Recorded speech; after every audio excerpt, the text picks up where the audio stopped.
Hello and welcome to yet another live video here at TutorAct. In this particular video, we are going to take another step forward in our life journeys that we are doing here at TutorAct. In this particular video, just like our last video, in case if you did attend yesterday, we are trying to do a little bit of a hands-on into a different technology, but in the same programming language. So yesterday, we tried to actually create our very first component and our very first application using React. But in today's video, we are going to do something similar, but we are going to change the technology on the other side. So we have multiple times spoken about web development. And whenever we talk about web development, there is always going to be the idea of front-end development and back-end development. Today, we are deciding to move towards the back-end side. And trust me, I absolutely love doing backend. So I would absolutely be enjoying doing this video here with you today and helping you understand writing your very first API. What is API? API in the most simplest sense is actually a kind of a communication medium between two different types of applications. Let's say you have two applications, application A and application B, and you want to communicate between both of them, then in that case, we can make use of an API. Just like we actually communicate between two humans using a language, just like that, we can communicate with multiple applications with the help of an API. There are different types of APIs that can be created. Some APIs are SOAP based, some APIs are REST based, some APIs are GraphQL based, and so on and on. In today's video, we are going to start following the REST standard in order to create our API. REST stands for Representational State Transfer, and this particular technology gives a lot of benefits and is today the industry standard, which is why we are choosing to create our very first API into REST. The technology that we will be using today is going to be based out of JavaScript, and it is going to be in the technology of Node.js using Express. So let us talk about this particular technology specifically, and let us try to understand why we technically chose this topic. So Node.js is one of the most trending skills right now in the industry. Node.js is technically a software which is used for both backend development and front-end development. But in today's world, whenever somebody says Node.js, people immediately try to relate this word with backend development because of its relevance in the backend development. Node.js can be used in order to develop backend, but in today's world, there is a very popular framework called as Express, which when installed can make your backend development in the world of JavaScript extremely easy. So whenever you hear somebody saying, oh, I do backend development in Node.js, there is a very high chance that what they really mean is that they do backend development using Express. And these are the technologies that we are going to use today in order to create our backend application. Whenever we talk backend, we have to understand two things. One is called as request and the other is called as response. For every request, there has to be a response. Okay, for every request, there has to be a response. So this is a very important idea. Let's say that you went to your teacher, and let's say your teacher teaches English. You went to your teacher and you asked your teacher, let's say you asked your teacher a definition of a word.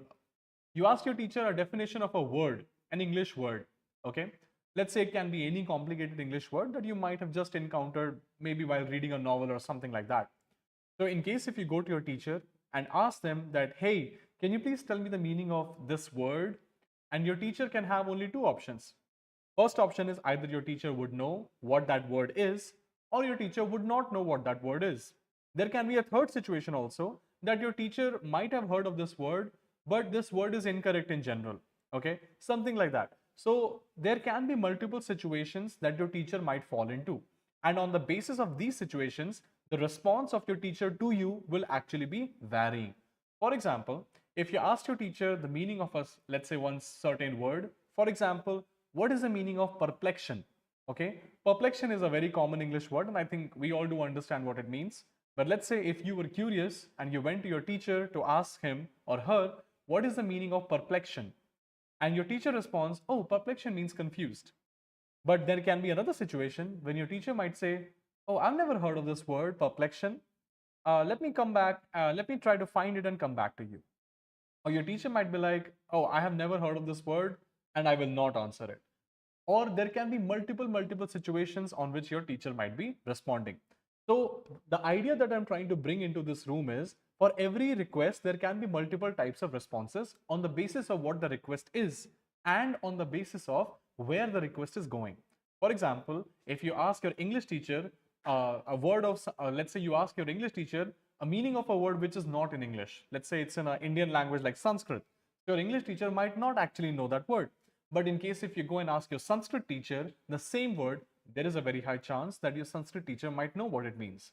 So it's very important to understand that every request is going to have a response, and at the time of developing our backend, we are going to deal with requests and response.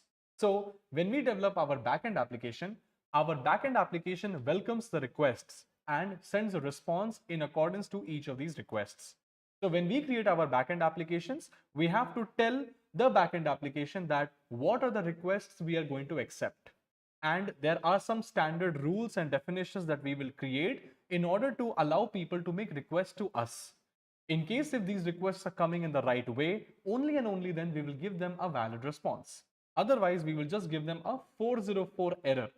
And I'm pretty sure that all of you would have heard about this 404 error, which means not found. You can see this in multiple people's t-shirts and slang messages and so on and on. But this is where 404 comes out from. 404 means not found. So in case if you try to make a request which our backend has not configured, then you might see a 404 not found error. All right, let's go ahead and start creating our backend application. In today's backend application, we will do something very similar to what we did yesterday.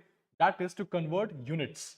So in case if you are giving a unit in distance, you are also giving, let's say, amount and the kind of standard unit of distance as an input, and you want the same amount to be converted into a different unit. So our backend application is going to do that conversion for you, and it is going to give you that in response, given you are actually making the right request. Let us go ahead and start writing our code. Okay, to get this done, what I will be doing is, the first thing is installing Node.js onto my machine. Node.js as of now is currently already installed on my machine, so I will not be installing it again. But in case if it is not installed in your machine, follow the steps that I'm going to do to install it on your own machine. The very first thing you need to do is to open your browser and write Node.js onto your search. Okay, so it should take you on the very first link to nodejs.org/en, and then make sure you download the Node.js version which is present on your screen. As of now, it is 20.13.1, which is the latest version, and you can download it in case if your Node.js version is not present onto your machine, or if it is a very old version below 18 as of now. So right now on my system, I have Node 20.12.1, so I don't see a use case of updating it as of now. So I will not update it, but in case if you have just downloaded your own version of Node.js, make sure that you actually can validate the installation by writing node space -v. And you can also use npm space -v in order to understand what is the version of npm installed on your machine. npm stands for Node Package Manager, and it is a very important library, especially when we want to do package management inside our React applications or any JS application. All right, let's move ahead and start to add dependencies after creating our project. So let's go ahead and create our very first Node.js project. Okay, to do this, I will be creating a new folder. I'm using my terminal to create my new folder, but in case if you want, you can create a new folder with the help of your file explorer as well. So I will write mkdir, which stands for make directory, and here I will write, let's say, tutorac node app. Okay, so it will create this folder for me. So I will go inside this folder, and after coming to this folder, I will write a very interesting command which goes like npm space init and then press return. It says this utility will walk you through creating a package.json file. It only covers the most common items and tries to guess sensible defaults and so on and on. So it is going to ask you very few basic questions. As of now, you can just press enter for each of these questions. So that's what I'm going to do. And after I'm done with it, that particular file package.json would have been created. Okay, so now let me open Visual Studio Code in the same folder. So let me open Visual Studio Code. And the next thing I'm going to do is I'm going to click on open folder, and then I will go to my folder where I have created it. Inside self, inside TutorAct, there is a folder called as TutorAct Node app, which is what we are seeing on my screen right now. Okay, so inside this folder, you can see a file called as package.json. This is the file that has been created with the help of npm init. Okay, so now the next thing that we are going to do is we are going to install our very first dependency into our Node.js application. And like I have told previously in the video as well, that there is a library called as Express, which is extremely important and very useful for doing backend development inside JavaScript. So let us go ahead and install this library onto our project. So I will write npm space I space express, and I'll press return. As soon as I press return, you will see a new folder being created over here, which is having the name as node modules, and it has added a new line over here in the dependencies block called as express. And on the right hand side, you can see the current version of express which is installed onto my project. Okay, so now that we have Express installed onto our project, we can go ahead and start creating our very first API. Whenever we create our API, we need to understand one thing about backends. There are two types of backends that are very famous right now. One backend type is server-based backend, and the other backend type, which has recently started to gain more popularity, is serverless backend.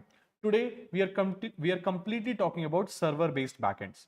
Whenever you hear the words like Spring Boot, Node.js, Django, Flask, Drop Wizard, Hibernate, etc., all of them are server-based backend systems. Today, our Node.js application is also going to be a server-based backend system. Whenever we talk about a server-based backend system, it means that a server has to continuously run on the background in order to accept the requests. Okay, so that's the first thing that we are going to do. That is to create a server that is continuously running behind the scenes in order to intercept any request which is coming onto it. So for that, we will create our very first JavaScript file into this project. So let us create it. I will create a new file. Let me just write a new file, and I will name it app.js. Okay, so now that we have our new file present over here, let us start to write some code. Okay, so now that we are going to write some code, we have to make use of this Express library in order to start writing our code. So let's require it. I will write const express is equals to require, and here I will write express. Okay, so express is actually a function. So we have to call this function and store its returned value, which is our entire backend application, into a variable. So I will write const app is equals to express. So here, our entire backend application is now stored onto one variable, which is app. Let's say I also write something called as port. Let's say this port is, in my case, 5000. And then I will write app.listen. App.listen, and I will pass a port, which is followed by a callback function, which will tell me backend is running. Something like this. So this is how we have created our very first backend server. Okay, so what it is going to do is it is going to start the backend onto my own laptop, which is going to run at a port number that I have mentioned over here. In my case, the port number is 5000. There is a very high chance that when I run it, because I use a Mac-based environment, it can tell me that Shantanu, your port 5000 is very much already in use, so we can't use the same port number. And in that case, I might need to change my port number. But let's go ahead and see if that actually happens. So I will write, or I will run this file. In order to run a JavaScript file, you need to write node space the path of that file. In this case, because I am already present in TutorAct Node app folder, so I will write node app.js. And as soon as I do it, you can see we got the same error, which says that this port is already in use. Let's try to change our port. I'll write 7676, any 4-digit number as of now.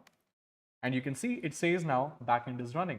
There is a very high chance that in case if you are trying to program alongside me, and if you are using a Windows machine, 5000 might actually work for you. But in Mac-based systems, the port mapping is very different compared to a Windows machine or a Linux machine, which is why these kind of anomalies can come on the basis of your operating system. Okay, so I use port 7676 and it actually worked. Great. All right, so now you can see it says backend is running. Do you see something interesting? The terminal is not exiting right now.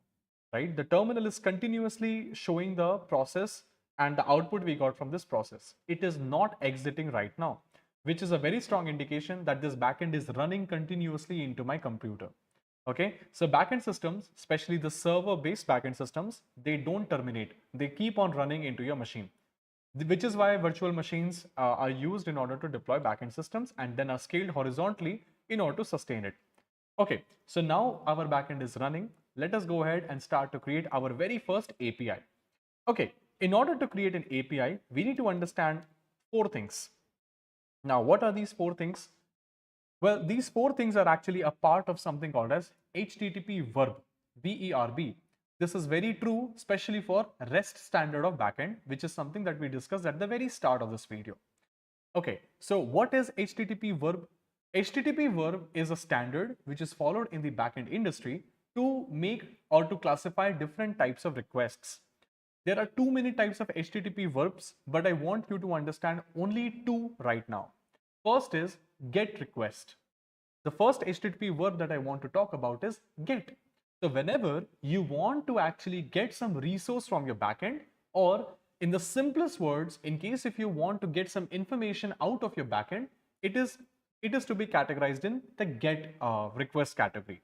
Similarly, in case if you want to send some resource into the backend and you want the backend to add this resource somewhere, then in that case, we make use of a HTTP verb called as post. So get and post are two major HTTP verbs which are the most prevalent ones. There are others as well like put, patch, delete, options, head, etc. There are too many types of HTTP verbs, but these two are the most prevalently used.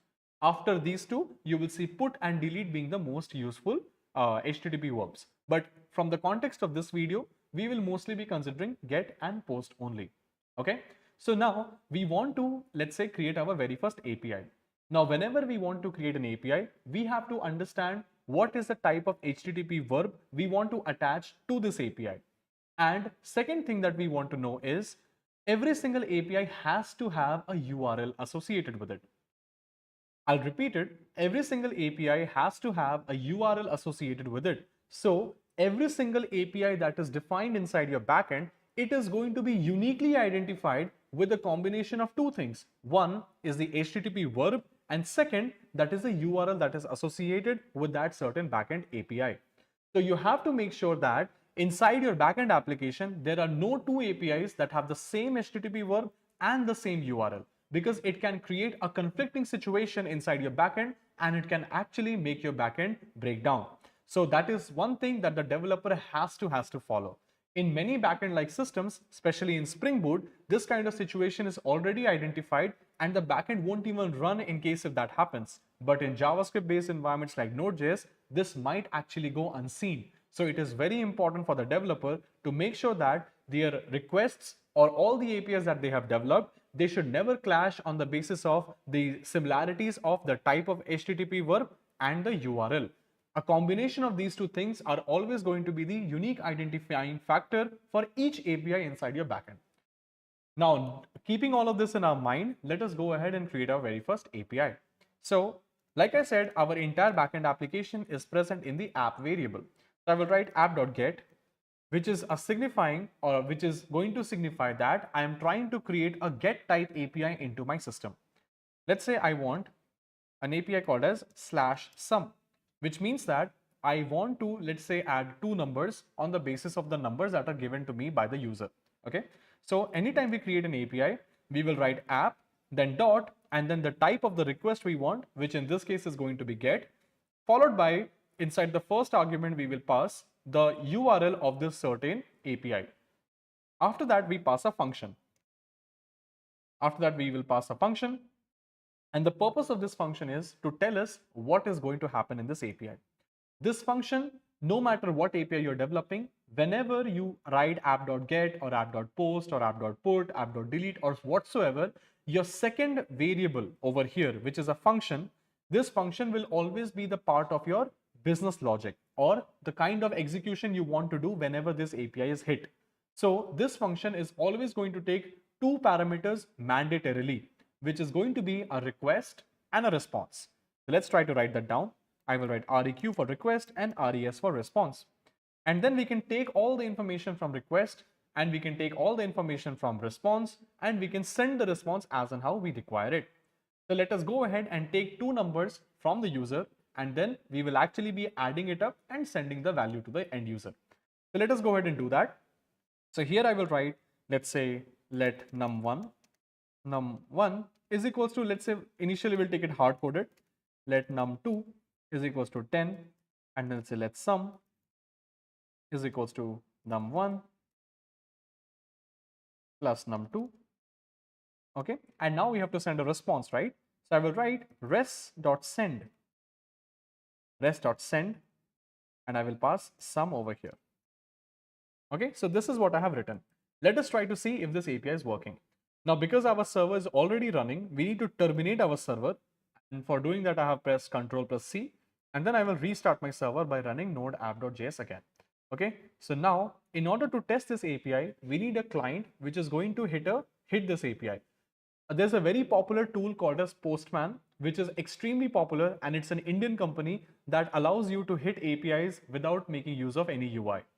So it is extremely beneficial and useful, but in today's video or in the scope of today's video, I'm going to use a very lighter software, which is very much like Postman, but it's too light for us to use, and it is already incorporated into Visual Studio Code.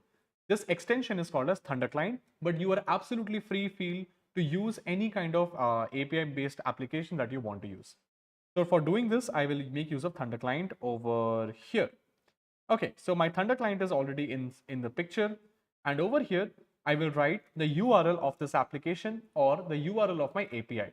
So because I'm running this API on port number 7676, I will have to write localhost 7676. Here, localhost means my own computer. 7676 is the port number on which it is running. Then the API's URL is /sum. So I have to write /sum. Here I will select the type of my API, which is get in this case. Okay, let us try to click on send.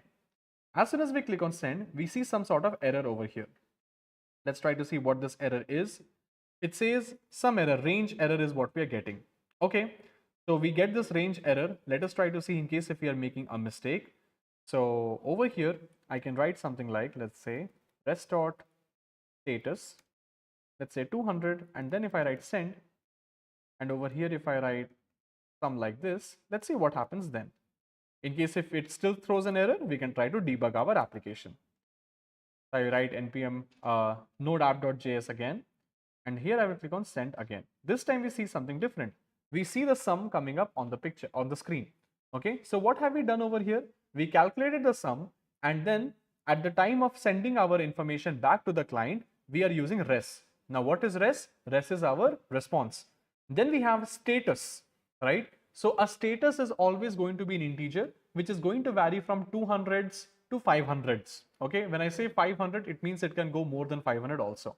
It is usually an integer, which is going to signify what is the type of information you have got. Okay, so it tells us what is the type of response that you got from the backend. So in this case only, whenever a response is negative or whenever a resource is not found, that is when we get 404 error. Okay, now inside send, we actually write the information that we want to send to the user back. So here we wanted to send the sum, and because of that reason, I have passed an object which is containing the sum. In case if I write sum just like this without an object, let us see what is going to happen.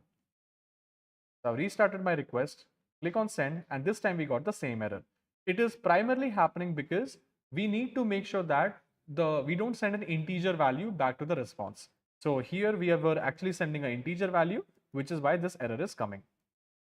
So I'll close it, and instead of an integer, I will just send an object like this. Okay, so right now what we are doing is we are taking both the numbers, but they are hard coded. We want to take both the numbers as an input from the user. So there are too many ways with the help of which we can send the input from a user's perspective. If we go to our request, you will see quite a lot of things over here. Firstly, you will see something called as query. Whenever we have a GET request, we can send information to the backend with the help of query parameters. So that is what we are going to use in order to send the information of both the numbers using query parameters. So let us write num1 as 5. And here I will write num2 as, let's say, 20. Okay, so here you can see that as soon as I've added these values, you can see that the URL is modified. So this is how query parameters are actually sent to the backend. Okay, so they get attached to your URL itself. Okay, so now that we have this, we have to do some processing of this query parameters over here. So here I will write request.query.num1 like this. The request.query is going to give me an object of all the query parameters that have been passed with this request. Similarly, here I will write request.query.num2. Okay. And yep. And now because both of them are going to be numbers or integers, I will write parseInt like this, which is going to convert this into an integer. Okay, because by default they will come as string values. Let me just try to run our application again. Go to new request and click send, and this time we see 25. Let's try to change the value. Let's say I make this 40, then I will see 45. Let's try to change the value again. Let's make it 100, and let's make this, let's say 23, then I should get 123, and so on and on. Let's try to check for a negative value. So minus 23 and 100, and we get 77.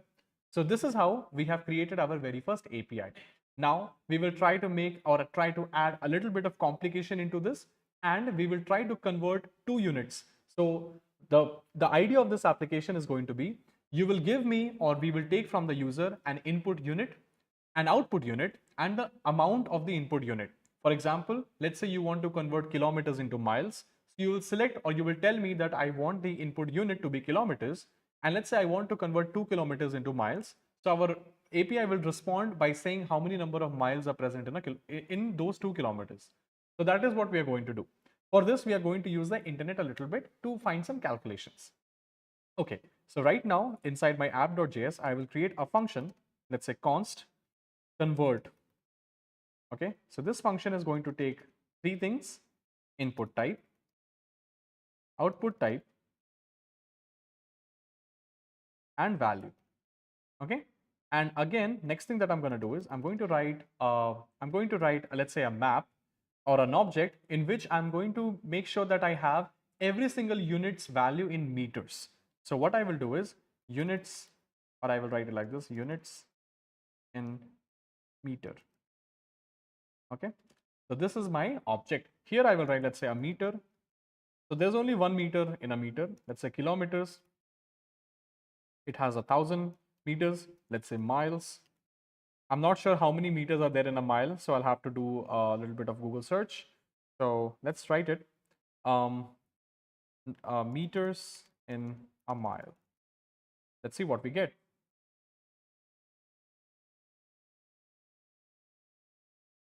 Okay, so we want the meters. So there are 1609.344 meters in a mile. So we will write this over here. 1604. Oops. 1609.344. Okay, 09.344. Okay, so these many miles are there inside a meter. Let's say yards, and let's see how many yards are there in a meter. So how many meters are there in a yard? So yard to meter. So there is 0.9144. So 0.9144. These many meters are there in a yard. And then let's say we have feet. So let's change to feet to meter. We get 0.3048. I'll write 0.3048. And lastly, let's say inches to meter. It is 0.0254. So inches 0.0254. 0.0254. That's correct. Okay. So this is every single unit in meters, right? So there is 1 meter. There's a meter which contains 1 meter in a meter. Kilometers contain 1,000 meters. Miles contain 1609.344 meters, and so on and on. Okay. So every single time we have the input type, the output type, and the value out of it, we need to convert it from the input type to the output type, right? That is what we are going to do. So here we will write some function. Let's say I write return value multiplied by, here I will write, let us assume, in case, just to make things simpler, let us assume that if, let's say if input type is actually meter. Let's say if input type is actually meter. Okay. If input type is actually equal to meter, then we need to convert it into an output type, right? Let's say I want to convert meter into miles. Okay. I want to convert meter into miles. So in this case, what will we do? In this case, what will we do? We will write, let's say, something like this, or I can just make this simpler over here. Let's say input type is meter, just for example purpose, and output type is, let's say, miles. Okay, so this is, let's say, this is the kind of input we are getting, and let's say value is 2. Okay, which means what? We need to convert 2 meters into miles, right? That is what it means. So what will we do? What will we do? Here we already know that in 1 meter there's only 1 meter, right? And here we know that in 1 mile there are 1609.344 meters, right? This is what we know. So what we will be trying to do over here is we will write 1 divided by 1609.344, something like this is what will give us our answer. And now that our value is also involved, or this will give me the number of miles inside 1 meter. In case if I multiply this with value like this, multiplied by value, then we will get the number of miles inside 2 meters, correct? That is what we will get. But now we want to generalize this for every input and every output type. So what we will be doing is we will write units in meter, input type, and here I will write units in meters, output type, and then this multiplied by the value, it should give us the final output. So I will write return. Okay, so this is going to be my function which is going to convert it from one unit to other. All right, so now let's create our second API. Let's say app.get, let's say convert,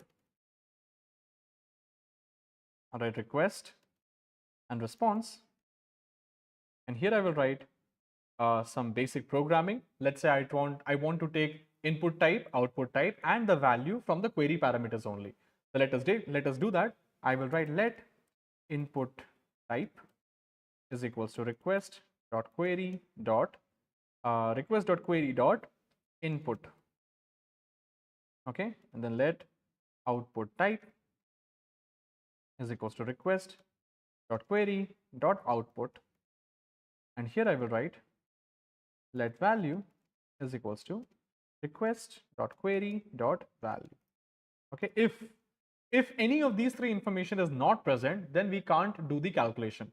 So because of that, I will write if not of input type or not of output type or not of value. If none of these three things are present, then in that case we have a problem, right? So I will write return rest.status 400, which means bad request. That means your request is invalid, and I will send some information over here by saying message. I'll write a message, and here I will write please PLEAC, please enter the right, or let's say please enter all the fields. Okay, or please enter all the fields, or please enter all valid fields, something. Okay, this message is fine, I think. Okay, otherwise what we will be doing is we will call the convert function. So let's say let converted value is going to be equal to convert. We will pass the input type, output type, and the value. Okay, we will pass these three things, and then we will write return press.status 200, which means everything is okay, and then send let's say converted value as converted value. So this is our API. Let us go ahead and hit it. But before we hit it, there is one small thing that we have to still check. That thing is that what if this input type and output type are some fields that we have not currently written yet? Okay, what if this input type and output type are some fields that we have not written? What if somebody has written inside the input type as a unit like centimeters? Then in that case, our program will not be able to handle it, right? So we will have to handle that situation as well. So we will write few more information over here. So if input type and output type are present, one second, if input type is not present or output type is not present, or if the input type is present but it is not present inside our own calculations, then I will write if units in meter input type is not present, or if units in meters output type is also not present. Okay, so these are some OR conditions that I've added. And then I also want to make sure that our value is actually a number only. What if it is something else, right? What if it is something else? So I will write if, here I can write it, I guess, if is nan value. Okay, so if I've written if is nan value, so is nan is going to check if something is a number or not. Okay, so if this particular thing is not a number, then it's going to be invalid request. Otherwise, we will convert this value into a number. I will write value, number, value. Okay, so this will convert this into a number and we will be able to see the output. Let us try to run it now. Okay, it's running. We will go back to our Thunder client. We'll go to this place. 1 second. This is wrong. Thunder client. Let's go to new request. Let us try to add our system. I'll write localhost. Localhost. Here I will write convert. Okay, convert. Let's say input is meter, output is yards. Okay, value is, let's say, 200. Let's click on send and we see the converted value. We see 218.722 and so on and on. Let's try to change the input type. Input type is miles. Let's click on send and now we see a very high value, which is correct. Okay, let's check kilometers. Click on send. We see please enter all the fields. Why did this happen? Because we have used the word kilometer and not kilometers. So we will change it to kilometer, and if we click on send, it works absolutely fine. Suppose if I change the value to, let's say, something else, let's say John. If I click on send, you will again see please enter all the fields, or I should change this message now and I should write please enter all fields correctly. Something like this. Okay, so this will make more sense. Going back to new request, let's say we add a field which is not present. So let's say I write decimeters. Decimeter. Click on send. We again see please enter all the fields correctly. So as you can see that our system is working absolutely fine. So this is how we can create our first, technically we didn't create just one, we created 2 APIs. So this is how we can create our own APIs inside Node.js application. So you will, as a backend engineer, always have the freedom to choose different types of HTTP verbs for your API. And moreover, you can also have the freedom to choose your own URLs when you try to develop an API. All you have to just follow is the standard protocols that are followed across the industry to make sure that your application runs just as expected and in the most optimized way possible. So this was pretty much it from my side in this video. Let's go ahead and see in case if we have any questions. So there's one question, there's just one comment that tells me hi, so hi. So anyway, I don't see any more questions right now in the comment section right now, but at any point of time, if you feel like there is anything that you would like to ask us, please feel free to write that down in the comment section below and I will get to it as soon as I can. So that's pretty much it from our side. To stay tuned with more videos like this, where we actually do a little bit of hands-on on multiple topics across the IT industry, please stay connected here with Tutorac. Until then, see you next time.